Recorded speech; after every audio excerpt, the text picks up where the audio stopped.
Minsan, we rely, o yung iba sa atin, we rely on our own strength. Umaasa tayo sa ating sariling lakas. Pero sino ba ang higit na malakas? Minsan ho, ang mas higit na malakas ay hindi ho yung umaasa lamang sa kanyang sariling lakas.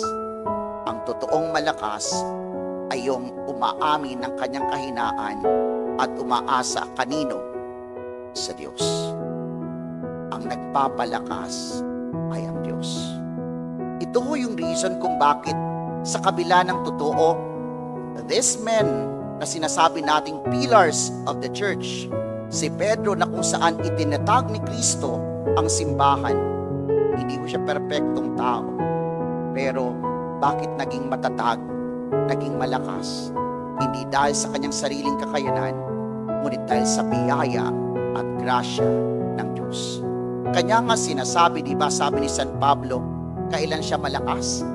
Mas higit siyang malakas kung kailan siya mahina.